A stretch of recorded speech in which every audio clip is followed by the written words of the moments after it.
What is going on, nerds? I'm the ManNerd, and I'm here with StephenShred, as always, that is me.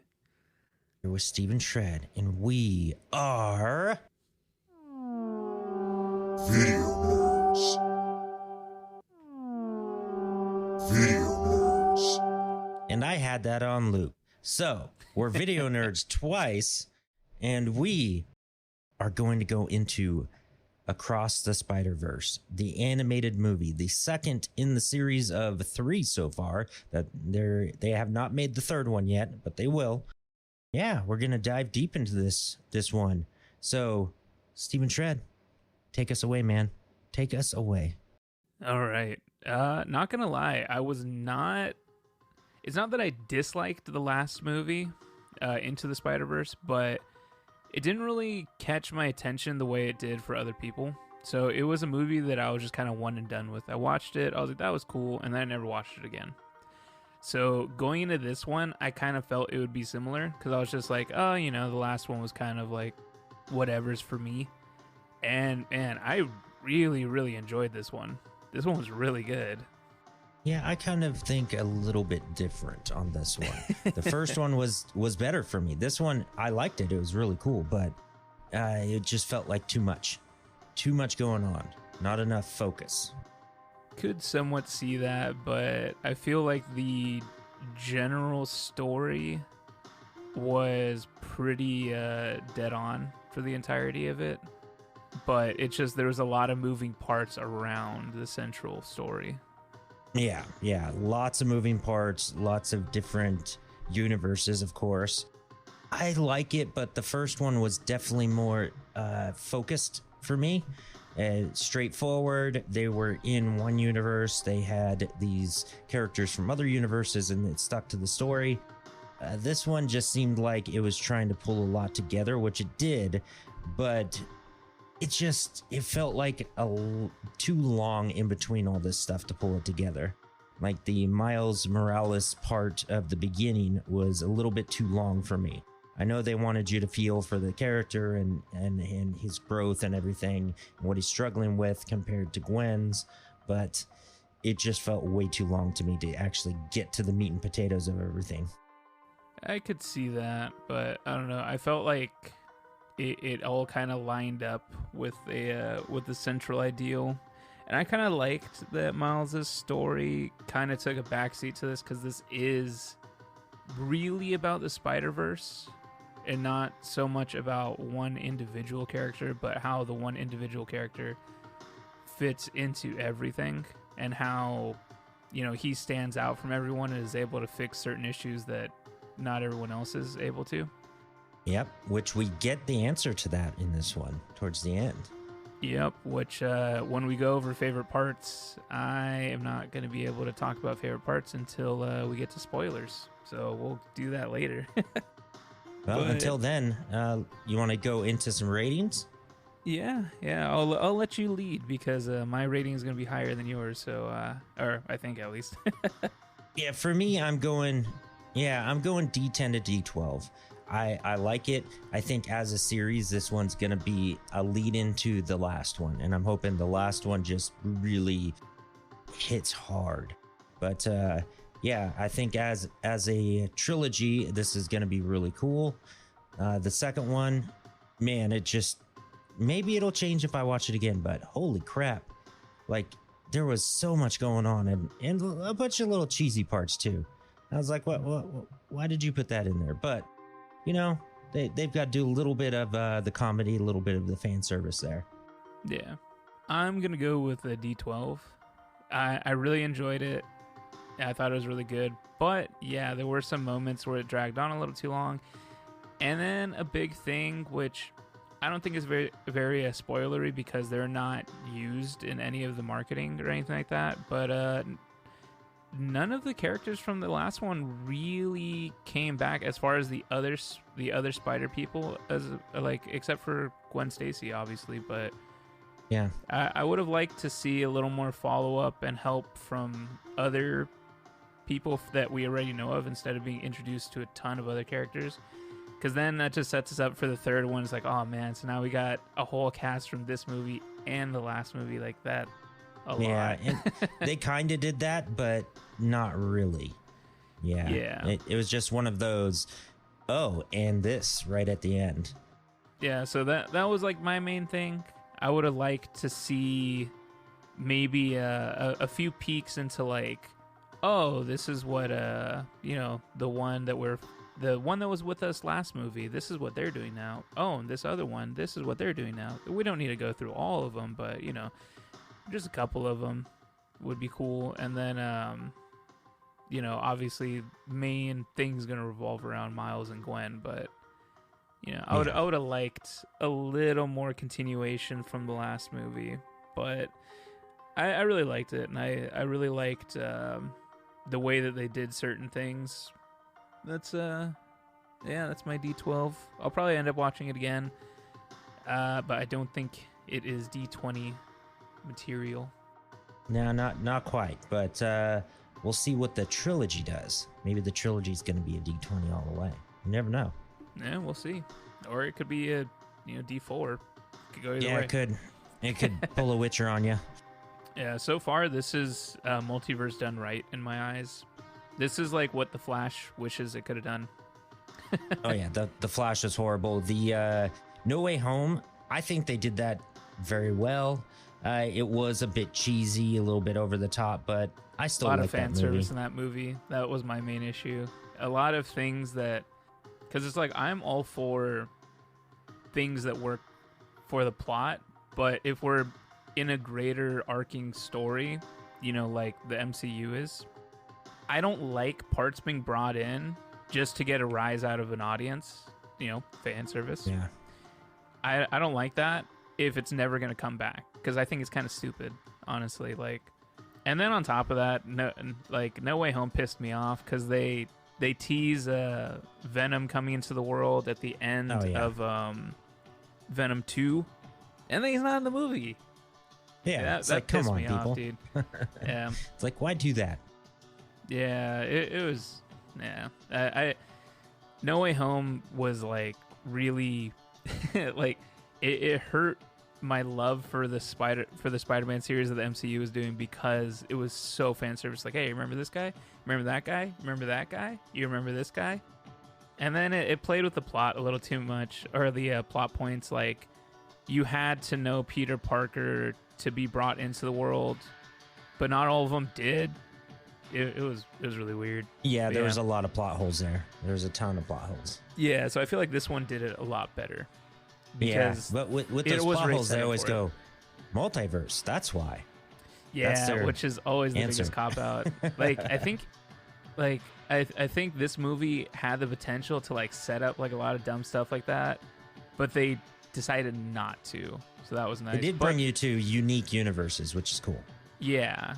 Yeah, they could have gone the whole, like, you know, oh, this is Spider-Man, but this, and had the entire movie be like that. But I like the way that they did this. It made sense for the plot, and it made sense for the way that they're developing this, as opposed to being like, yo, here's this, here's that. Which we definitely did get fan service in this movie, but it was so like minor that it wasn't even a big deal to me. Okay, before we get into, you know, pointing out some fan service, which I want to do, let's do this. All right. Spoiler alert. Spoiler alert. And if you guys ever knew, that is actually my voice doing the spoiler alert. So, hey, yeah. Spoiler alert for spoiler. Yeah, no. And video nerds. Okay, so let's talk about that fan service. What I didn't like about the fan service was the live action stuff that they kind of threw in there. It just doesn't fit. Yeah, it felt really weird. Yeah, don't do animation or live action. They put a little bit of Tobey Maguire stuff in there. They did the Donald Glover thing, which they should have just animated him. It was just strange. And then I feel like, because they had a scene in the beginning of the movie that was like a Lego world. Yeah, that. And I think they were trying to set us up with like Oh, this isn't even just animated. We get real wild with how it works. I think they set us up like that so that we could be like, oh, live action's coming. Because I don't think there was any live action stuff in Into the Spider-Verse, right? No, it was purely animated. That's it. Yeah, just different styles, right? Yep. Yeah, like so. I think they're trying to set us up for that. Which there was a good amount. I think there was fan service stuff of every Spider-Man like live action. Yeah, it kind of threw almost all of them in there. Yeah, even if it wasn't visual, they even talked about the newest one, the No Way Home. They kind of talked about Doctor Strange and Spider-Man. Yeah, but I don't know. Like, I'm never a fan of fan service. I feel like it needs to serve a greater purpose than just being there. Like, the way James Gunn did fan service in Guardians of the Galaxy, the first one, was like perfect to me, because it's like, it was like one of those things, like, if you know, you know. We're not gonna put it in your face and like punch you with it. It's gonna be like, oh, dude, I know what that is in the background. Like, and one thing that I like about fan service, like, I think they did it perfectly, completely different genre, but Top Gun Maverick, that was perfectly done in my mind. Like, there was a lot of things that they did this almost the same as the first movie, but it was not just trying to redo it. It was going with it, adding that to the story, making it better. I thought that was really well done. I still haven't seen that movie. All right, we're gonna have to do one. Did you see the original though? When I was a lot younger, I watched all the way through, but it's one of those movies that throughout my life, I always like walk in the living room and it'll be on every once in a while. So I see it like in bits and pieces here and there, but I've only seen it all the way through once. And I was like young. Well, that's going to have to be a 2-movie thing one day. Okay, so back to the Spider-Verse though. What was your favorite part of this movie? Let's say your favorite universe, actually. Well, we didn't actually get to see my favorite universe, so. Well, the one that I wanted to see was Penny Parker's. I wanted to see anime Spider-Man. Yeah. Well, maybe next time. We'll see. So, but as far as my favorite part was actually the reveal that Miles is not supposed to be Spider-Man. It like at all. Like, he was one of the I forgot what they called him. It's not anomalies, right? Yep, it is anomaly, because it was? I remember thinking of that. Wow, that's just like Primeval. They call those portals anomalies. Yeah. So that was interesting to me, because Miles Morales' story in the Spider-Verse goes different than it typically does, with his dad dying, his uncle being Prowler. They kind of switched things around, and things switching around makes more sense now because it's not his Spider-Man story. Yeah, it was supposed to be Peter Parker, but that spider was from a different universe and bit him. Yeah, so then him going to the universe that the spider was from, to come to find that there's no Spider-Man there, and that Miles Morales in that universe is actually the Prowler. That was like a cool reveal. I had a feeling that Miles Morales was going to be the Prowler as soon as like his uncle got all like weird about it. I was just like, oh, he's Prowler. That's why the uncle's all like, what's up with this guy? This isn't Miles. But I really liked the idea that the character we've been following isn't actually this like super like gifted chosen character. It was just complete accident, and done in a way that we don't get the reveal until the end of the second movie. Like, I liked it. Yeah, and the fact that they were trying to keep him separate still confuses me. They were trying to keep him out of it. You would think that they would go all, sacrifice him for the greater good type of thing and try to fix it by taking him out of the equation. Yeah, it super confusing stuff as far as like the way it all works. Because wouldn't he start glitching out in his own universe? Well, he is actually from his universe, but what made him Spider-Man was not. So the powers inherited wouldn't change anything then? Yeah, I think the powers wouldn't. Because when he went to the original universe of the Spider, you would think that might make him not glitch, but he was glitching, right? I guess that makes sense then. Yeah. Yeah, that part confused me. I was like, wait, how? Yeah, but that was my favorite part. What about you? What was yours? I would say that it is the introduction, the Gwen Stacy story, because I really wanted to see that. I wanted to see what happened with Peter Parker, all that, and we got to see it without me even asking for it. So that was cool, and it gave I say this a lot, it gave Gwen a little more depth, and then you can see her struggles and the issues she's having with family, and then why that pushed her away. So yeah, that was you get to see the broody Gwen. Yeah, which is funny because I didn't put two and two together because I'm dumb.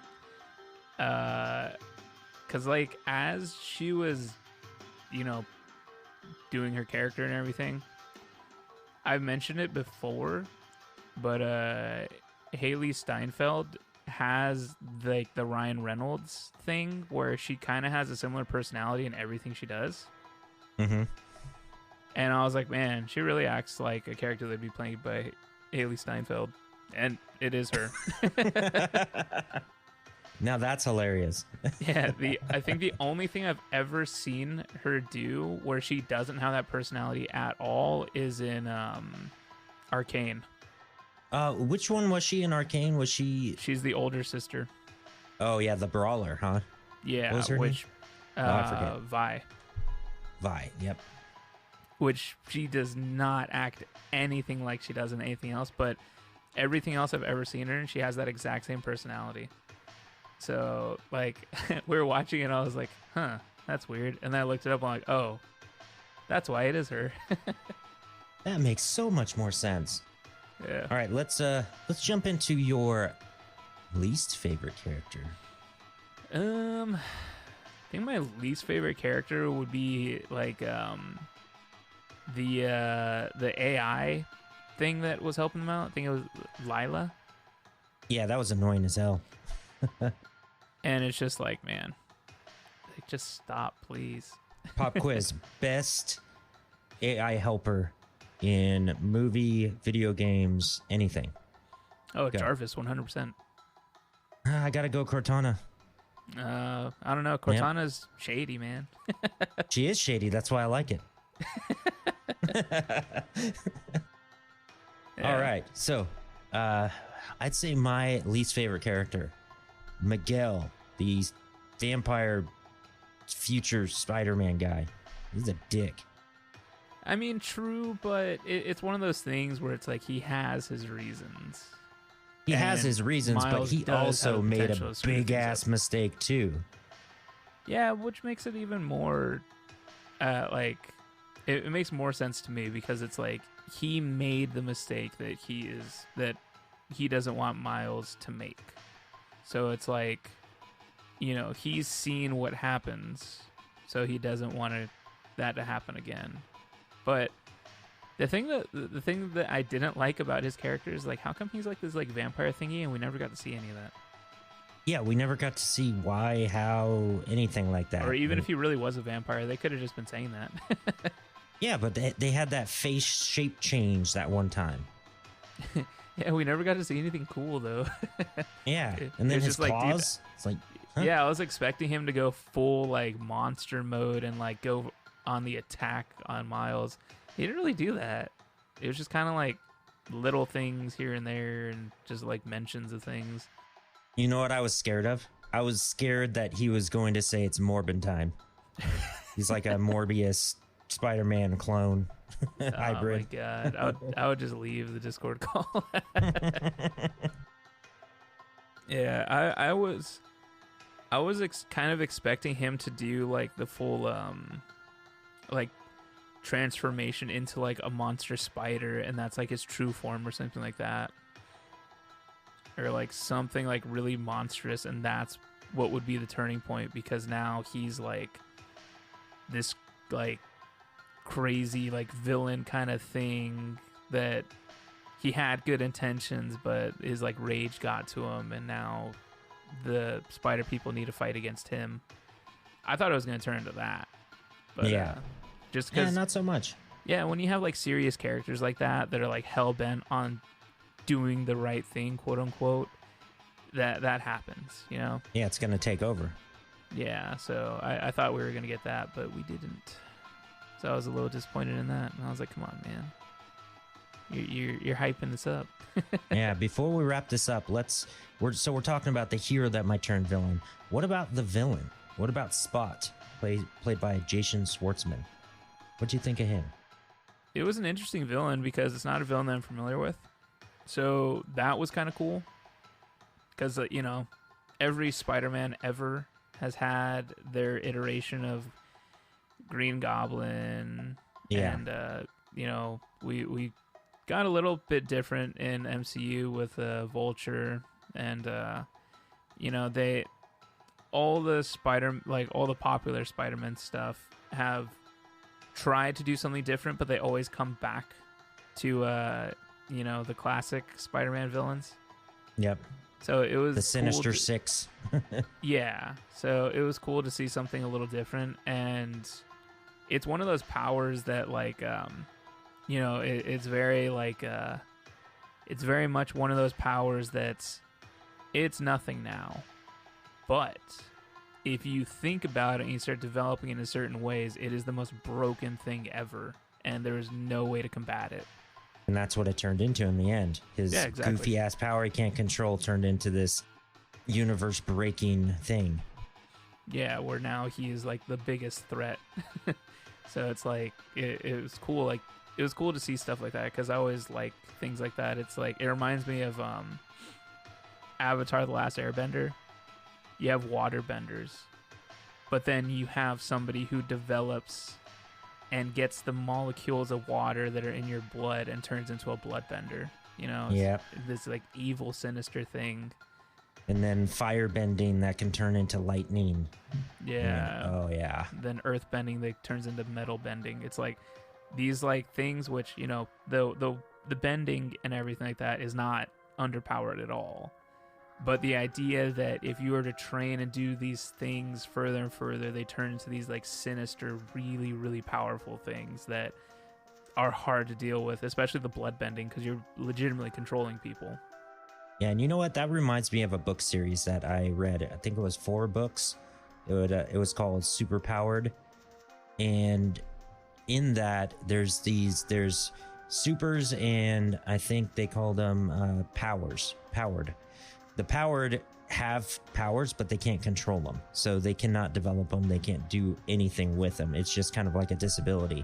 And then the other ones, they can develop them. They turn into heroes. They go to special schools, secret schools, to develop their powers.